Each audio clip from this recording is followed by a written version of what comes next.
It's been a crazy 2 weeks since the winds of change swept through Malaysia following GE14. Tons of issues and so little time, so I caught up with Ibrahim Suffian of Merdeka Center to shoot off some quick-fire questions to get his thoughts on some of the biggest issues facing Malaysia today. So Najib first, obviously no charge yet. What do you think is happening there? Well, I mean, I'm just looking at what Najib has been saying available in the media. As recently as this morning, right? Yeah, as this morning. I think the guy still is in shock and still hasn't really And he's behaving as if he's a bit removed from reality. Right. You know, I think he's still in shock. He is, I think, for the longest time, I would say prime ministers have always been shielded from bad news.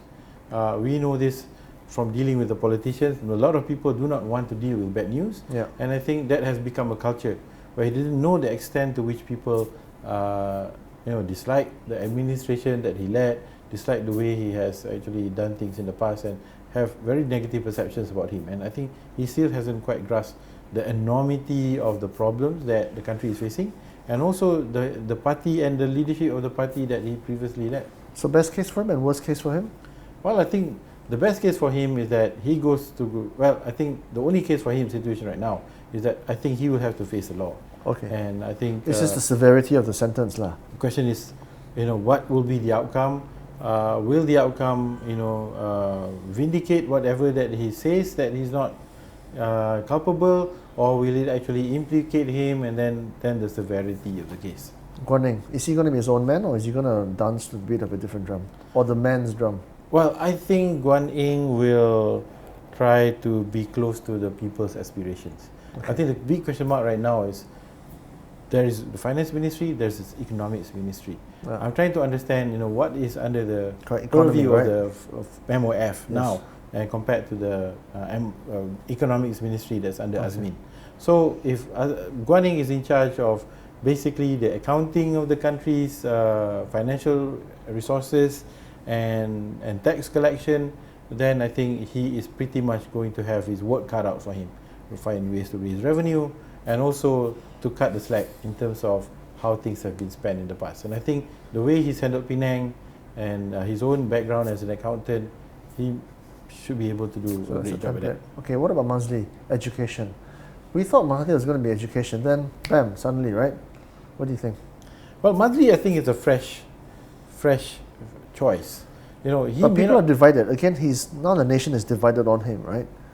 Yeah, we have a situation now where I think the liberals in our society felt that this is the triumph of liberalism over socialism and dogmatism. That's right. But I think the reality is, I think people have to understand that this is a democracy, and we have to work with democratic pluralism. Mazli may subscribe to a certain brand of Islam that is quite acceptable to many people, but maybe not acceptable to a group of more very liberal-oriented people. And I think Mazli brings some fresh perspective, because I've known him and dealt with him. He certainly has a far more progressive outlook in terms of how education ought to be implemented in this country. So we should really give him the benefit of the doubt. Okay, so you're pro. So, I mean, a lot of people say that education was the kamikaze ministry, right? You either go in there, you take the hard decisions, and then you end your political career there. That's why Mahathir took it. But now Mazli, he's starting his career essentially, and he's taking on this portfolio. Do you think he's going to make the hard decisions? English, math, and science. Merging of the ministries and bringing it up the rankings again. Well, I think my comments here, I think, encapsulates the entire cabinet. This is not a cabinet of individuals. This is the cabinet of Dr. Mahathir. So even if Mazli is there, Mazli will not be acting alone. I think Mazli will be acting in consultation with Dr. Mahathir, the Prime Minister. He will have certain ideas in mind, and then together with Mazli, I think they will have to work with the ministry and shape it. I think while Dr. Mahathir is steering the government, Mazli, I think, has a great opportunity to actually go in, toward the facility and cutting up the slack. He has to be able to do that. Anwar, the transition, when it happens, if it happens, do you think it will happen? Well, I think it will. I think people went into this election on the premise that Dr. Mahathir is going to head the government for maybe a couple of years and then hand it over to Anwar. So I think that is the premise for this whole coalition, to stick it out together despite the fact that they hold some very different ideas about politics. So I think eventually Anwar will have his time as the head of the government at some point. But I think the point is, until then, Anwar has to take a back seat and let Dr. Mahathir and the cabinet, along with his wife, the DPM, to actually run the show. GST, 1st of June gone, sales and service tax coming in within 2 or 3 months according to ZETI. 25 billion ringgit shortfall according to last time's numbers. What shape and form do you think SST is going to take when it comes back in?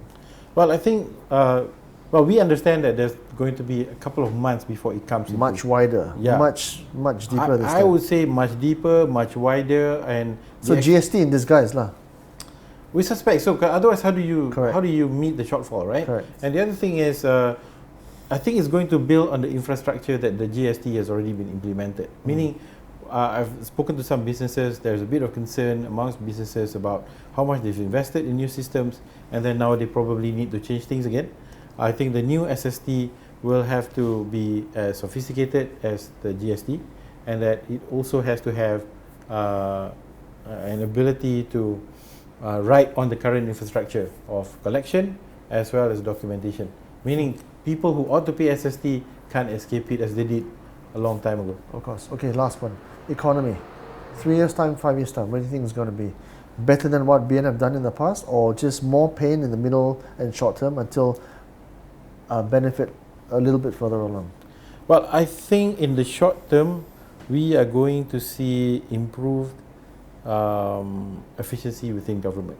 Okay. Meaning they are going to go through the way the operating expenditure is currently, the government's operations, and then they will find ways to reduce the costs there in order to, address the GST shortfall, things like that. I think in the longer run, if the cut in terms of reforms reach deep enough, I think it's going to generate some savings there. And I think in the medium term, it should turn out good for the economy. The question is that I have, looking from the outside, is how well are we shielded from external factors? From not really, right? Yeah, so we are not. So while we may be embarking on a reform agenda here, which will take at least a couple of years, 3 years, to actually see fruition, the rest of the world economy may be going on a different trajectory. So are we prepared for that? Are we able to dig ourselves up in case the next recession hits us? Because we have not had a recession since 2008. It's already 10 years. Okay. And we may have one, coming up maybe in 2 years' time. Okay. Bloated government, big government, whatever you want to call it. 35 ministers last time under BN. Now we've named 15. Where do you think we're going to go from there? Well, I think at some point there's going to be a kind of compromise, because this current list occupies only Pakatan Harapan. At some point there will be a couple more figures from Borneo come in and then make up the numbers. So we may not be reaching the big numbers of 35 as we used to in the past. We might hit 28, we might even hit 30. That's my speculation right now. So we think that the bigger challenge is how do you address the bloated bureaucracy? Because I think Dr. Mahathir... Which you agree, it is bloated. It is bloated. Okay. Yeah, there's a lot of people in the bureaucracy, and it's a sort of an employment agency that mops up excess labor capacity in the market.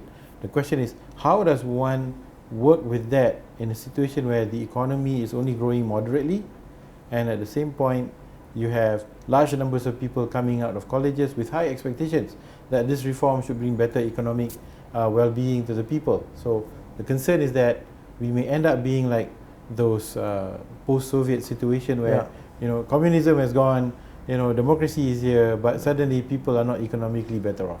Okay. And the people will have this nostalgia for the past. Okay. GLCs, GLICs, where are they going to go? I think there's going to be a serious relook in terms of the roles, overlaps, as well as finding ways to that so that they don't crowd out the private sector. That's going to be huge, right? That's because going to be huge, and it's not something that can be done in a couple of years. Even Pat Lau was talking about 10 years ago, right? Yeah. Hasn't happened. So how orderly or not do you think that's going to be? I think it's going to get, there's going to be a lot of hard work there and a lot of pushback as well.